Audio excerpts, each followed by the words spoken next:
শুভ দুপুর বন্ধুরা। আজ একটা কুকিং ব্লগ নিয়ে হাজির হয়েছি। তো সিম্পল রান্না, মোটামুটি সবাই করো, তাও একবার তোমাদের সাথে শেয়ার করছি। চলো দেখি কীভাবে রান্নাটা করব। বানাচ্ছি আজকে চিংড়ি মাছের রসা। তো গলদা চিংড়িগুলোকে ভালো করে ধুয়ে পরিষ্কার করে নুন হলুদ দিয়ে খানিকক্ষণ মাখিয়ে রেখে দিয়েছিলাম। তো অন্যদিকে মিক্সির মধ্যে নিয়েছি একটা মিডিয়াম সাইজের টমেটো, দুটো পেঁয়াজ মিডিয়াম সাইজের, আর একটা নিয়েছি মোটা বোম্বাই লঙ্কা, যেটার মধ্যে ঘিয়ের একটু গন্ধ থাকে, সেই লঙ্কা দিয়ে পেস্ট বানিয়ে নিলাম। আর চিংড়ি মাছগুলোকে ভালো করে ভেজে নিয়েছি। ভেজে নিয়ে ওই তেলের মধ্যেই কুমড়ো আর আলুগুলোকে ভালো করে ডুমো ডুমো করে কেটেছিলাম, কেটে ভালো করে সাঁতলে নিচ্ছি। তো চিংড়ি মাছটাও ধরে ধরে ভেজেছি, খুব বেশি ভাজিনি, তাহলে বেশি ভাজলে না চিংড়ি মাছ একটু রুঠো হয়ে যায়, তাই হালকা করে ভেজে নিয়েছি।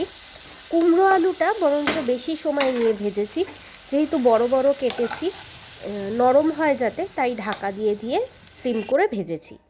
এবার কুমড়ো আলু তুলে নিয়ে ওই তেলের মধ্যেই 3টে এলাচ আর 1 ইঞ্চির মতন একটা দারচিনি একটু থেতো করে দিয়ে দিয়েছি। আর যেই মশলাটা মিক্সারে করে রেখেছিলাম সেই মশলাটা দিয়ে সুন্দর করে কষিয়ে নিয়েছি। গরম মশলার মধ্যে এই মশলা বাটাটা দিলে পেঁয়াজ রসুনটা অদ্ভুত সুন্দর গন্ধ হয়। আর যেই লঙ্কাটার কথা বলছিলাম, ওই লঙ্কাটাতে দিলে তো অসাধারণ লাগে, এত সুন্দর লঙ্কাটা। তো এবার মশলাটা কষে এসছে, তেল ছেড়ে গেছে, তার মধ্যে দিয়ে দিলাম হলুদ আর শুধু লঙ্কার গুঁড়ো। লঙ্কার গুঁড়ো বলতে অল্প পরিমাণে কাশ্মীরি, আর একদম যত সামান্য ঝাল লঙ্কার গুঁড়ো দিয়েছি, কারণ ওই বললাম বোম্বাই লঙ্কাটা দিয়েছি, ওটা দুর্ধর্ষ গন্ধ, দুর্ধর্ষ ঝাল। তো ঝাল নুন মিষ্টি সবাই নিজেদের অনুপাতে দেবে।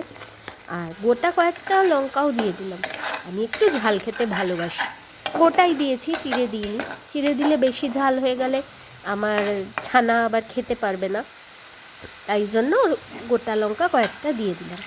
মশলা কষে এসছে, এবার দিয়ে দিলাম পরিমাণ মতো গরম জল। জলটা একটু বেশি দিয়েছি, যেহেতু রসা বানাবো। জলটা সুন্দরভাবে ফুটে উঠেছে আরেকটু।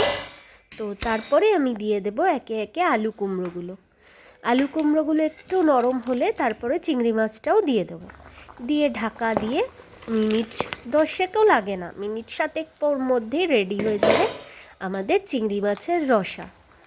তো বন্ধুরা, আমি অনিন্দিতা, মোটামুটি তোমাদের সাথে সবার পরিচয় হয়ে গেছে।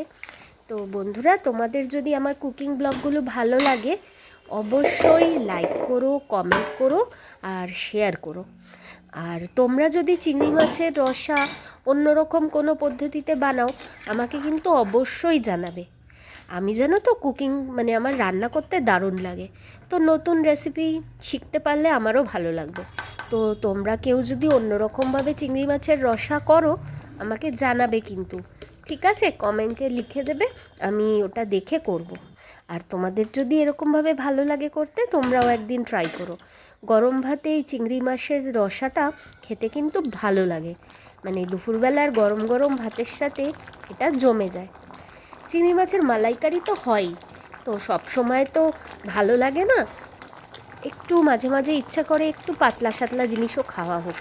তো সেই ভেবেই চিংড়ি মাছের রসাটা আজকে বানিয়ে ফেললাম।